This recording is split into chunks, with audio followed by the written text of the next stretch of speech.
rien. On était très bons amis et on travaillait, je sais pas si c'est 2 ou 3 ans. Rien.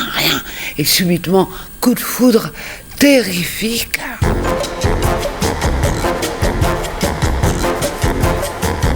Chers amis, chers admireux, on se retrouve pour l'interview portrait. Aujourd'hui, Brigitte Fontaine, à l'occasion de son concert au Bataclan. Bonsoir. Donc, bonsoir, mon mignon. Comment ça va? Alors, on dit en parlant de vous... Je dis ça parce qu'il se la pète beaucoup. Et pas du tout. Moi aussi, d'ailleurs. Pas du tout. On dit en parlant de vous, Brigitte Fontaine, que vous êtes une icône, mais finalement, ça vous plaît pas beaucoup. Je ne suis pas une icône, voilà, vous dites, je suis une unique conne. Ouais. C'est vrai que vous êtes en plus pas immobile sur scène, donc icône. On dit que vous êtes une chanteuse culte, ça vous ennuie aussi parce que vous trouvez ça trop élitaire et vous préféreriez finalement séduire le grand public? Bah, c'est ce qui est en train de se produire. Eh oui. C'est ce qui est en train de se produire. On dit que vous êtes folle, vous êtes loin d'être folle. Je suis simplement un peu différente des autres. Là, vous dites la folie, c'est dangereux, c'est terrible, c'est une douleur épouvantable. La folie, c'est une chose... Ouais. En effet, grave et terrible. Voilà. Enfin, bon, s'ils veulent dire que je suis folle, ok. Ouais. Non, je suis simplement un peu différente des autres. Voilà. Vous voyez là, vous voyez dans l'écran. Vous avez vu mes beaux... Ouais. Je me la pète, hein. Ouais, vous êtes très bien comme ça. Très bien, rouge et noir, comme ça, c'est beau à l'image, je suis sûr. Noir ou ça? Moi, noir et vous rouge. Oui, on doit être beau. Hein. On doit être assez bien, tous les deux, oui. Alors, votre look surprend certains, il fait même peur à José Arthur. J'aurais jamais cru ça. José, jamais. Si. Non. Il a dit que votre look lui faisait peur. Mais non. Ah bon? Mais non, rien ne lui fait peur. Bon. Et lui, il est... il peut pas... Il se plante jamais, il est magnifique. Il est parfait. Alors, donc, on va faire un petit peu de promotion. Brigitte Fontaine, vous êtes ici pour la sortie de votre nouveau single, le 3e single extrait de votre nouvel album qui s'appelle Kekeland, hein, et ça s'intitule Pipeau. Et c'est le gros tube du disque, hein, c'est l'amour, c'est du pipeau, c'est bon pour les gogos. Ça, c'est quelque chose de... L'amour, c'est du pipeau, c'est bon pour les gogos. Bon, voilà, parfait. Rien à dire, c'est définitif. Donc vous êtes en tournée jusqu'en octobre en France, et le 16 mai, mesdames, messieurs, le 16 mai au Bataclan, Brigitte Fontaine. Oui, je remets ça car le Grand Rex était hyper complet. On a jeté genre 3000 personnes. Dommage, mais le Bataclan c'est bien aussi, hein. Mais oui, moi j'aime beaucoup, parce que les gens aiment beaucoup le Bataclan pour moi, parce que c'est... on est debout, tout le monde est là, on s'amuse, ils sont tous debout. Il y a un bar au fond, on peut aller picoler au bar, on vient, on danse un peu, on écoute, oui. Des petits fauteuils sur le fond. Parfait. Ouais, ils adorent, moi. Donc c'est le 16 mai, mesdames, messieurs, notez-le bien sur vos petits agendas. Voilà. Alors Kekeland, gros succès, hein, déjà plus de 100 000 exemplaires vendus, vous êtes déjà disque d'or, donc, comme on dit dans le métier. Alors vous allez nous expliquer, qu'est-ce qu'un kéké? Alors un kéké, c'est un être adorable, mignon, foufou, allumé, gentil, avec les cheveux dressés probablement sur la tête, ou les filles aussi d'ailleurs. Un peu ébouriffé, oui. Oui. Vous avez des exemples de kékés, de gens dont vous pourriez dire ce sont de vrais kékés? Mon violoncelliste est un vrai kéké. Mathieu Chédid aussi. Ah, Mathieu Chédid, M. Un vrai kéké authentique. Ouais. À la télé, il n'y a pas trop de kékés. Oh, j'en ai vu. Mais je ne me rappelle pas. Bah ouais. Alors, vous travaillez toujours avec Areski Belkacem. Et ah oui. Sur ce disque, il est là. Hein. Ah oui, c'est le meilleur compositeur de France. Voilà. Et vous avez travaillé beaucoup avec Higelin, on va en parler, on va voir la place que ces deux hommes ont tenue dans votre vie, on va parler un petit peu de votre vie, on va raconter un petit peu votre vie. Vous non, sans déconner. Oh non, pas ma vie. Le présent. C'est tout ce qui m'intéresse. Ah non, votre vie est très intéressante. Non, vous êtes né... ma vie, c'est n'importe quoi. Ah non, elle est bien, votre vie. C'est le passé crasseux. Non, pas du tout, justement, vous allez voir. Vous êtes né à Morlaix, dans le nord de la Bretagne. Oui, c'est beau. C'est une ville de corsaires. Vous êtes parti, vous aviez 14 ans.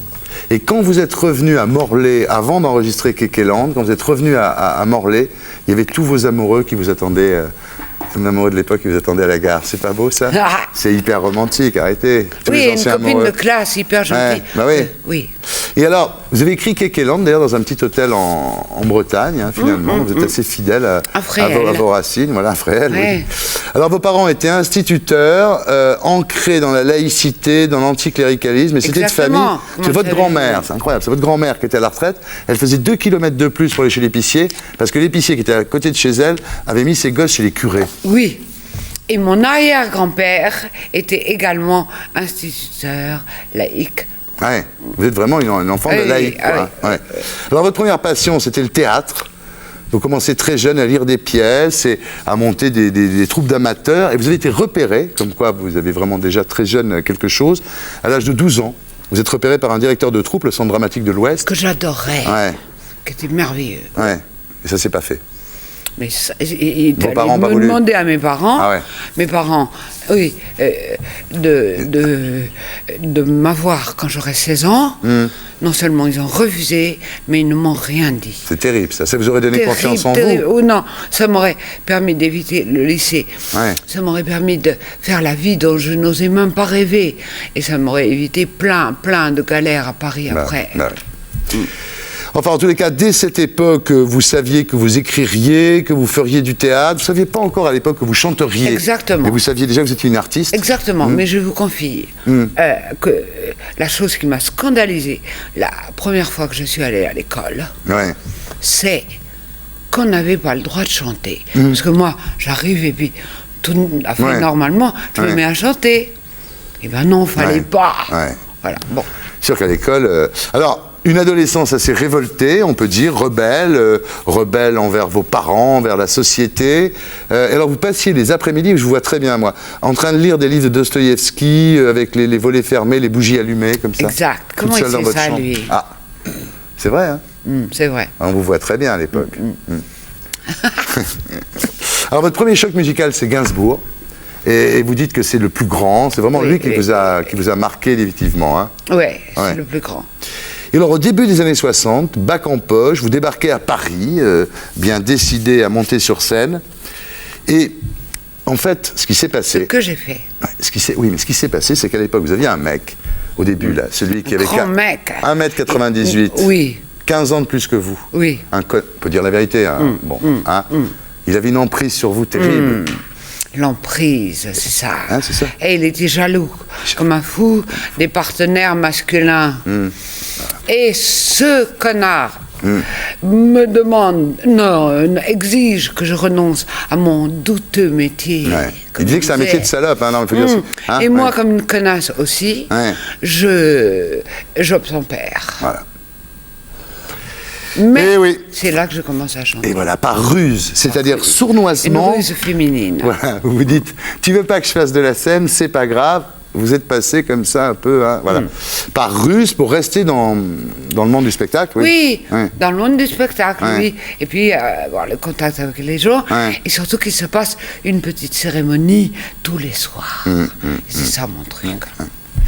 Voilà, alors finalement, donc, vous commencez à chanter, vous allez dans des boîtes, de la rive gauche. Des Beuglans, il y avait que ça, hein. C'était la fin de... il y avait quoi ? Il y avait la Rose Rouge, rue de Rennes, il y avait quoi comme boîte à l'époque ? Des trucs comme ça, je me rappelle même ce truc-là, quoi. Bon, c'était un peu sinistre, hein. Mais c'est tout ce qu'il y avait. Alors. Et là, Higelin, un soir, vous rencontre, voilà. Ou vous le rencontrez. Qui a rencontré l'autre ? Il vient me voir. Là où je chantais, et il me propose de faire que nous fassions une pièce ensemble. Avec Rufus. Alors là, à cette époque-là, vous avez encore peur du mec, là, le grand, là, d'1m98. Ah non, vous avez toujours peur qu'il soit dans la salle avec un flingue. Vous étiez terrorisé. Heureusement que je suis là. Heureusement que je suis là, parce que moi, je suis un exégète de votre vie, moi. Et alors, donc, vous continuez, donc le théâtre, évidemment, puisque l'autre n'était plus là, et avec Higelin et Rufus. Rufus, il faut le savoir, qui était interne dans les hôpitaux de Rouen. Exactement, incroyable. Mon vieux. Il est très savant. Et donc, tous les trois, vous écrivez, vous montez une pièce qui a été un énorme succès. Maman, j'ai peur. Énorme. Énorme succès, parce que tout commence là, en fait, et cette pièce, vous allez la jouer ensuite au Théâtre des Champs-Élysées. Et vous partez en tournée pendant 1 an en France, quoi. C'est quand même... Près, Et même en Autriche, Belgique évidemment. Ouais. Voilà. Gros succès. Hein. Et alors en 65, Jacques Canetti, alors il faut dire qui est Jacques Canetti. Parce Ah qu'on non, 66. Ouais, je Jacques crois. Canetti, découvreur de Brel, de Brassens, c'était un Barbara, tout le monde. créateur des Trois Baudets. Il s'intéresse à vous. Ah, ça c'était avant. Hein. Ouais, C'était avant. Ça. oui. Mais il s'intéresse Ah à là, vous. quand même, petite erreur. C'était avant. Ça. Avant quoi? Avant Maman, j'ai peur. Ah d'accord, avant Maman j'ai peur. Et il vous fait quoi, Jacques Canetti? Je me fais enregistrer et passons là-dessus parce que le disque est à jeter à la poubelle. Je le dis fermement à quiconque aurait envie d'acheter ce disque. Ouais. Il s'appelle comment? Il s'appelle donc 12 chansons d'avant le déluge ou un truc comme ça. Ah, et 12 chansons d'avant le déluge, 12 chansons d'après le déluge Ou aussi. 13 chansons d'avant Ouais, le déluge. ouais. Bref, il faut jeter ça à la D'accord, poubelle. très bien. Ceux qui l'ont, et autrement, ne l'achetez pas. D'accord. Enfin, il faut bien commencer, Ouais, d'accord, ouais. mais c'est vraiment... Et celui qui est sorti en 68 qui s'appelle Brigitte Fontaine est folle, vous le recommandez ou non? Ça va. Ça va, Ça va. d'accord. À part le titre que je n'ai pas choisi. Ouais, oui, on sent Bon, que... Oui, on s'en fout.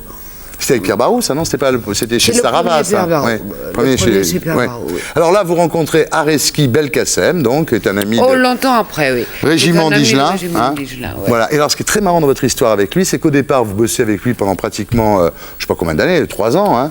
Je ne me rappelle plus. Voilà, Et 3 ans. Rien. Rien. Rien. On était très bons amis et on travaillait. Je ne sais pas si c'est 2 ou 3 ans. Rien. Et subitement, coup de foudre terrifique. Mais à quoi c'est dû, ça? Ben, je ne sais pas. Comment Je ça n'ai s'est jamais passé? Au bout de compris. 3 ans, comme d'un seul coup, vous pouvez avoir le coup de foudre pour quelqu'un que vous voyez depuis 3 ans? Oui, ben je sais pas. Ça, tout d'un coup, ça s'est mis à chauffer. Bah oui. Et puis, passion. Et ça dure encore, hein? Eh ouais.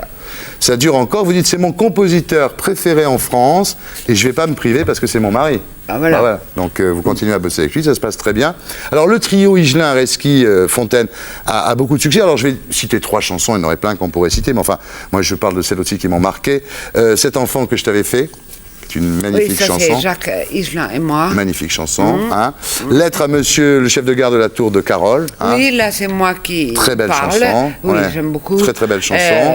Et Areski et Jacques Ouais. qui jouent avec un mec qui s'appelle... j'ai oublié. Fuck. Bon, ça va. Et comme à la radio. Comme à la radio. Oui, mais pas... Jacques n'est pas là. Jacques Ouais. Higelin. Voilà. Et puis un jour, le trio, donc, Fontaine, Higelin, Areski, se sépare parce qu'un jour, vous en avez marre de la place que Higelin prend sur scène. Oui, donc, il était un peu énervant et Oui. je suis partie en plein milieu une fois du spectacle. vous avez traversé là, c'est Non, incroyable. je suis descendue dans la loge, j'ai pris mes bagages, j'ai traversé la scène, j'ai traversé la salle et je suis pas revenue. Sur une moto, vous êtes Bah, parti. Ouais. Ah non, ça c'est Non, un autre coup, c'est un autre bien coup. plus Ah ouais. redoutable. Ah Non ouais. mais là c'était pas redoutable parce que de toute façon le spectacle était à peu près improvisé. Oui. Donc tout le monde a cru que ça faisait partie du spectacle. en Bah, fait. bien sûr. C'est le lendemain soir Non. où les gens ont compris que vous étiez vraiment parti. Quoi. Oui. Ouais, vous êtes parti au bout d'un quart d'heure. Ouais. Donc là, Et après, à Jacques, je lui ai conseillé vraiment de faire ça, un truc tout seul. Ouais. Et de prendre tout le truc et, Ouais. et surtout de faire du rock'n'roll. Voilà. Comme je savais qu'il aimait ça, voilà, ça lui a bien réussi. Pas mal. Et alors là, vous entrez dans un exil volontaire, hein, c'est-à-dire que vraiment, c'est vous qui quittez Oh, un pas peu. tout de suite, non. Ouais, Il y a pas eu tout de un suite, grand mais- chemin Ouais. de spectacle improvisé, alors Ouais. à peu près complètement. Ouais. Avec, c'est-à-dire moi et Areski Oui. pendant un certain temps. Après, bon, il y a eu un exil, oui, c'est-à-dire nous avons joué une pièce de théâtre que j'avais écrite, Areski, Belkacem et moi. On aimait beaucoup. On a fait des tournées dans toute la France et à l'étranger, un peu. Et puis, en même temps, C'est quoi j'écrivais cette des pièce? C'est livres. Gnoc, c'est ça, non? Non, C'est quoi? rien à voir. C'est quoi la pièce? Non, ça s'appelle... Quand on la jouait, Ouais. elle s'appelait Acte 2. Et en livre, édité, elle s'appelle L'inconciliabule. Alors, bon, ensuite, vous disparaissez un petit peu du milieu. et j'écris des livres. Ouais, bien entendu, beaucoup de livres. Et alors, vous revenez, c'est Étienne Dao qui vous a permis de... Non, c'est les Japonais. Ah oui. Oui. Les Japonais qui ont absolument voulu produire un disque et surtout absolument voulu que je fasse une tournée au Japon, ce qui ne me plaisait pas car j'aime pas trop les avions. Pourquoi? Parce qu'on ne peut pas fumer. C'est que c'est exceptionnel que vous ayez le droit de fumer. Hein. C'est que d'habitude, personne n'a le droit de fumer. On ne peut plus jamais fumer. Ouais. Nulle part. Et à partir du mois de juin, je demande à tout le monde de se révolter, car à partir du mois de juin, ici en France, on ne peut plus fumer dans les trains. Ah bon? C'est une honte. Oui, mon vieux. Mais comment on va faire? On peut déjà pas fumer dans les avions. C'est une honte. C'est vrai, ça? C'est une honte, mais oui, c'est vrai.